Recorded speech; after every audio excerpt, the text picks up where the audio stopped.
Welcome to Sasi media. 2 நாளைக்கு முன்னாடி big pass Diwakar நடிப்பு அரக்கன் வந்து போலீஸ் ஸ்டேஷனில் ஒரு கம்ப்ளைண்ட் கொடுத்துருந்தாரு. மாகாப்பா ஆனந்த் மது போதையில் என்னை அடித்தார், புகழும் வந்து என்னை அடித்தாங்க அப்படின்னு சொல்லி கானா வினோத் இவங்க 3 பேரையும் ஒரு கம்ப்ளைண்ட் கொடுத்துருந்தாரு. ஆனால் 2 நாளைக்கு அப்புறம் இப்போ தான் வந்து மாகாப்பா ஆனந்த், புகழ், கானா வினோத் இவங்க 3 பேரும் வந்து ஒரு விளக்கம் கொடுத்துருக்காங்க. போலீஸ் ஸ்டேஷன்லாம் போயிட்டு வந்திருக்காங்க. ஸோ இதில் நம்ம மாகாப்பா ஆனந்த் நிறைய கம்பி கடப்பாறையெல்லாம் சுற்றிக்கிட்டு இருக்காரு. முதல் கடப்பாறை என்ன அப்படின்னு பார்த்தீங்கன்னா, அவர் வந்து பெண்களிடம் தவறாக நடந்து கொண்டார் அப்படிங்கிற ஒரு விஷயத்த சொல்லியிருக்காரு. அதே போல் இந்த மாதிரி ஒரு ரியாலிட்டி ஷோவில் அதாவது தவறான காமெடியை அவர் பயன்படுத்தினார் அப்படின்னு சொல்லி அவர் சொல்லியிருக்காப்புல. அதுக்கப்புறம் பார்த்தீங்க அப்படின்னா புகழும் வந்து அதை சொல்கிறாப்புல. இதில் என்ன உண்மைத்தன்மை அப்படிங்கிறத தான் பார்க்க போகிறோம். ட்ரெண்டிங் டாபிக் தெரிஞ்சுக்க நம்ம சேனலை சப்ஸ்கிரைப் பண்ணுங்கள். எலெக்ஷன் டைம் இங்கே ஒரு பரபரப்பு போயிட்டுருக்கு. அதுவும் டிவிக்கே டிஎம்கேன்னு சொல்லி ஒவ்வொரு நாளும் ஒவ்வொரு ஏரியாவில் பிரச்சனை போயிட்டுருக்கு. இவங்க என்னென்னா ஒரு சேனலை வச்சுக்கிட்டு மாதத்துக்கு ஏதாவது ஒரு பிரச்சனையை ஒன்று கிளப்பிக்கிட்டே இருக்காங்க. நீங்கள் நல்லா பார்த்தீங்கன்னா மாதம் இப்போலாம் விஜய் டிவிலேருந்து ஒருத்தன் வந்து பிரச்சனையில் மாட்டிக்கிட்டே இருக்கான். திவாகர் வந்து என்ன கொடுத்துருந்தார் அப்படின்னா, அந்த செட்டில் வந்து நான் போன உடனே என்கிட்ட வந்து இவர் பேசவே இல்லை, புகழ் பேசவே கிடையாது. இவர் கவுண்டர் காமெடி கொடுத்துக்கிட்டே இருந்தார் கானா வினோத். அப்புறம் எங்களுக்குள்ளே வாய் தகராறு ஆச்சு. அதுக்கப்புறம் அங்கேருந்து மாகாப்பா ஆனந்த் வந்து என்னை அடித்தார், புகழும் வந்து அவங்க கூட சேர்ந்துக்கிட்டாங்க அப்படிங்கிற மாதிரி சொல்லியிருந்தாப்புல. இது அவர் கொடுத்த ஸ்டேட்மெண்ட். இந்த பக்கம் வந்து இன்றைக்கி என்ன சொல்லியிருக்காரு அப்படின்னு பார்த்தீங்கன்னா, திவாகரை பற்றி ஒரு விஷயம் என்னென்னா, பொண்ணுங்கள்கிட்ட வழிவாருங்க, அது எல்லாருக்குமே தெரியும். அவர் பொம்பளை பொறுக்கி அப்படின்னு சொல்லி நம்மளே வீடியோ போட்டிருக்கோம். இல்லைன்னா நம்ம சொல்லக்கூடாது. பிக் பாஸ்லேயே அவரை நிறைய இடத்துல கண்டிச்சிருக்கோம். நிறைய இடங்களில் வந்து கொஞ்சம் அத்துமீறி பேசுகிறதெல்லாம் அவர்கிட்ட இருக்குது, இல்லைன்னு சொல்லலாம். அவர் வந்து பொண்ணுங்கள்கிட்ட வலிஞ்சார், அது எல்லாமே வந்து உண்மைத்தன்மை தான், அது வந்து பொய்யே கிடையாது. அவர் அப்படிப்பட்ட கேரக்டர் தான். இப்போ மாகாப்பா ஆனந்த் வந்து என்ன சொல்கிறார் அப்படின்னா, அண்டகாகாசன்னு ஒரு ஷோக்கு அவர் வந்தார். அப்போ பாண்டியன் ஸ்டோர்லேருந்து ஒரு நடிகை வந்தாங்க. அவங்கக்கிட்ட நீ இவ்வளோ நாள் அந்த உன் கணவரோட இருக்க, ஒரு நாள் என் கூட இரு அப்படின்னு சொல்லி அவர் பேசினதாகவும், அதை வந்து சேனல் தரப்புலேருந்து அவர் அடித்து துரத்திட்டாங்க அப்படின்ற மாதிரி சொல்கிறாப்புல. இவர் என்ன நினைக்கிறார் அப்படின்னு பார்த்தீங்கன்னா, திவாகர் வந்து நான் தான் அவனை அடித்து துரத்திட்டேன் அப்படிங்கிற மாதிரி நினைக்கிறாரு. ஆனால் உண்மையிலேயே அவர் வந்து அடித்து துரத்துனது, அதாவது சேனல் தான் அடித்து துரத்துனது. இந்த ஷோ நடந்து ஒரு 3-4 மாதம் இருக்கும். அப்போ அவர் அடித்து துரத்திட்டாங்க சேனல் அப்படின்னு சொல்லி மாகாப்பா வந்து சொல்கிறாரு. இப்போ என்னுடைய கேள்வி என்னன்னா, சேனல் தரப்புலேருந்து அவர் அன்னைக்கு அடித்து துரத்துனாங்களே, அண்டகாகாஷ ஷோலேருந்து சேனல் தான் அடித்து துரத்துனதுன்னு சொல்கிறீங்க. குக்கு வித் கோமாளிக்கு ஏன் திரும்ப கூப்பிட்டீங்க அப்படிங்கிறது தான் முதல் சந்தேகமே. ஏன்னா அவர் தப்பாக பேசுவார் தான், இல்லைன்னு நான் சொல்லவே. ஆனால் முதல்ல அடித்து துரத்துனீங்கல்ல தப்பாக நடந்தாருன்னு, அதே சேனலுக்கு ஏன் திரும்ப கூப்பிட்டீங்க? அதுவும் பெண்ணுங்கள்கிட்ட அத்துமீறி நடந்திருக்காப்புல. அது வந்து சேனலுக்கு கெட்ட பேரை தரது தான். அதனால தான் அன்றைக்கி அடித்து துரத்துனாங்க. குக்கு வித் கோமாளிக்கு ஏன் திரும்ப கூப்பிட்டீங்க அவரை? அதுக்கு வந்து அவர்கிட்ட விளக்கம் இருக்கான்னு தெரியல. 2வது வந்து அவர் வந்து மது போதையில் இல்லை அப்படிங்கிற மாதிரி சொல்கிறாரு. எனக்கு தெரிஞ்ச வரைக்கும் அதில் உண்மையா பொய்யா அப்படிங்கிறது அவங்களுக்கு தான் தெரியும். ஏன்னா அவர் வந்து ஒரு வெறும் வாய் வார்த்தையில் நான் அப்படி இல்லை அப்படிங்கிற மாதிரி சொல்கிறாப்புல. அடுத்தது 2வது என்ன சொல்கிறாருன்னா, புகழும் வந்து சொல்கிறாரு, இந்த மாதிரி ஆபாச காமெடியாக இருந்தது, அதெல்லாம் ஒரு காமெடியாங்க ஆபாசமாக இருந்ததுன்னா புகழும் வந்து அதுக்கு சொல்கிறாரு.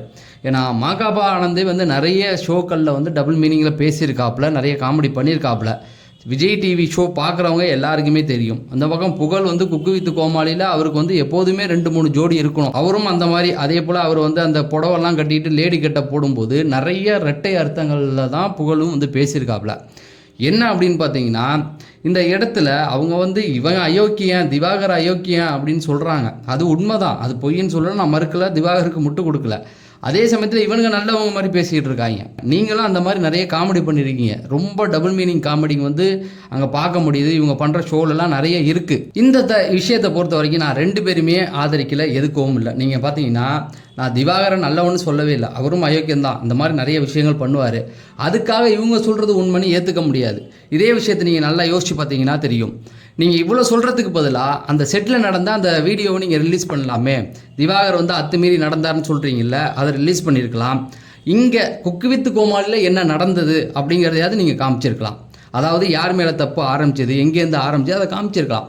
நீங்கள் பொதுவாகவே இந்த பிக் பாஸ் ஷோ பார்த்தவங்களுக்கு இது புரியும், எங்கேருந்து தப்புகள் ஆரம்பிக்கும் அப்படின்னு. கானா வினோத் வாயை வச்சுட்டு சும்மா இருக்க மாட்டார். நம்ம கானா வினோத் சப்போர்ட் பண்ணியிருக்கோம்.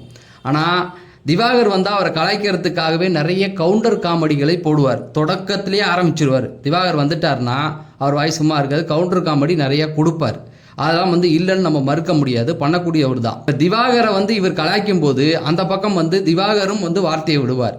அதுலேயும் மாற்று கருத்து இல்லை, அப்படி பண்ணுவார். இந்த இடத்துல நீங்கள் பார்த்தீங்க அப்படின்னா, கானா வினோத் அவர்கள் விஜய் டிவிலே ரொம்ப வருஷமாக ஒர்க் பண்ணுறவர். இந்த புகழ், கானா வினோத் இருக்கட்டும், அதுக்கப்புறமேட்டு மாகாப்பா, இவங்கெல்லாம் வந்து சேனல் சார்ந்தவங்க. இவர் வந்து திவாகரை பொறுத்த வரைக்கும் பார்த்தீங்கன்னா அவர் வெளியிலேருந்து வரவர் தான். இங்கே என்ன நடந்திருக்கும் அப்படின்னு பார்த்தீங்கன்னா, இங்கே நடந்தது என்ன சொல்கிறாங்கன்னா, ஒரே சேனல் அப்படிங்கிறதுக்குனால அவங்க ஒன்று சேர்ந்துக்கிட்டு தான் இந்த விஷயம் நடந்திருக்கு அப்படிங்கிற மாதிரியும் நிறைய பேர் சொல்கிறாங்க. ஸோ இது நடந்திருக்க நிறைய வாய்ப்புகள் இருக்குது. ஏன்னா நான் ஏற்கனவே பழைய வீடியோவில் சொல்லியிருக்கேன், இந்த சேனலை பொறுத்த வரைக்கும் ஒரு குறிப்பிட்ட நபர்கள் அவங்க கேங் சார்ந்தவங்க மட்டுமே இப்போ இருந்துகிட்டு இருக்காங்க. இதே நேரத்தில் தன்னை விட பெரிய ஆள் ஒருத்தன் வந்தால் அவனை அடித்து கீழே உட்கார வைக்கிற விஷயங்களும் இங்கே நடந்துக்கிட்டு தான் இருக்குது. நீங்கள் நல்லா பார்த்தீங்க அப்படின்னா, சமீபத்தில் அந்த குக்கு வித் கோமாளியில் நான் போன வீடியோலேயே சொல்லியிருந்தேன். சமீபத்தில் வந்து குரோஷி வந்து போயிருந்தார். தீனா நீங்கள் பார்த்துருப்பீங்க, தீனாலாம் வந்து எவ்வளோ கவுண்டர் காமெடி கொடுப்பாரு அப்படின்னு சொல்லி. கலக்க போகுது யாருன்னு அந்த ஷோவில் ப்ராங்க் கால்னு ஒன்று போட்டு அங்கே அவர் சம்மந்தமே இருக்காது அந்த ஷோ வந்து ரன் பண்ணி கொடுத்தக்கூடிய ஒரு ஆள் அவர் போயிட்டாப்ல. நீங்கள் நிறைய பேர் அப்படியே பார்த்துட்டு வரலாம். குரோஷி சமீபமாக இந்த குக்கு வித் கோமாளி ஃபேமஸாக இருக்குன்னா அது குரோஷி தான் காரணம். இந்த வாட்டி அவரை காவு வாங்கிட்டாங்க. இப்படி நீங்கள் வந்து தொடர்ந்து பார்த்துக்கிட்டே இருக்கலாம். நல்லா காமெடி பண்ணுறவங்களாம் கைட்டி விட்டுக்கிட்டே இருப்பாங்க. அங்கே ஒரு கேங் இருந்துக்கிட்டு அவங்களுக்கு தாண்டி மேலே யாராவது வராங்கன்னா அவங்கள தட்டி விடுறதுக்கு ஒரு ஆள் குரூப்பம் இருக்குது.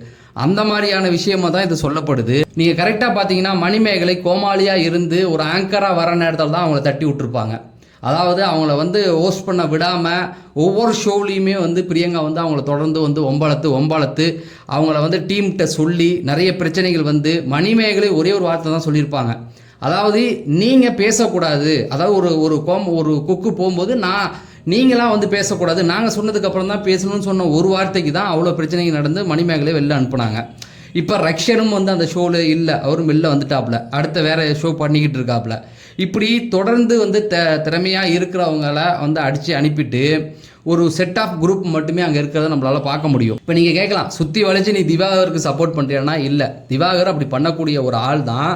திவாகரை வந்து அவங்க எப்போதுமே நக்கலாக மற்றவங்களை ஏளனமாக பேசக்கூடியவர், யாராவது சண்டை போட்டால் சண்டை போடக்கூடிய ஆள் தான். நான் அவருக்கு முட்டு கொடுக்கல. என்னுடைய கேள்வி, அவர் பண்ண அந்த வீடியோவை நீங்கள் வெளியிடுங்க அப்படிங்கிறது தான். அந்த செட்டுக்குள்ளே கேமரா ஓடிக்கிட்டு தான் இருக்கும், ஓடாமலாம் இருக்காது. அதுவும் ஷோக்குள்ளே இது நடக்கலை. அங்கே பார்த்தீங்கன்னா ரோஜா மாதிரி பெரிய ஆட்கள்லாம் இருக்கிறாங்க. இவர் தப்பு பண்ணியிருந்தா அதை எடுத்து போட்டால் நாங்கள் தெரிஞ்சுக்க போகிறோம். நீங்கள் வந்து அப்பப்போ வந்து ஒரு செய்தியை சொல்கிறீங்க, திவாகர் அயோக்கியம் அப்படின்னா பொண்ணுங்களை வந்து தப்பாக பேசுகிறாங்க, நீங்களும் தான் அதை பண்ணியிருக்கீங்க. அங்கே செட்டுக்குள்ளே எப்போதுமே வீடியோ கேமரா வந்து ஓடிக்கிட்டு தான் இருக்கும், ஓடாமலாம் இருக்காது. அதை நீங்கள் வெளியிடுங்க. ஏன்னா அவனை அயோக்கியன்னு சொல்லிட்டு நீங்கள் நல்லவன்னு சொல்கிறதையும் ஏற்றுக்க முடியாது. அவர் மேலே வச்ச குற்றச்சாட்டுகளை நீங்களும் பண்ணியிருக்கீங்க, நீங்கள் பண்ணாமலாம் இல்லை. இப்போ திவாகர் உங்களை வந்து ஏளனமாக பேசுகிறாரு, சமூகம் குறித்து கொஞ்சம் அது மட்டம் தட்டி பேசுகிறாருன்னு கானா வினோத் சொல்லுவார். அதே சமயத்தில் கானா வினோத் உருவக்கேலி நிறைய பண்ணுவார். நீங்கள் என்ன நினைக்கிறீங்க? செட்டில் நடந்த வீடியோ ரிலீஸ் பண்ணலாமா வேணாமா அப்படிங்கிறத நீங்கள் கமெண்ட் செக்ஷனில் சொல்லுங்கள். நம்ம அடுத்த வீடியோவில் சந்திப்போம். நன்றி, வணக்கம்.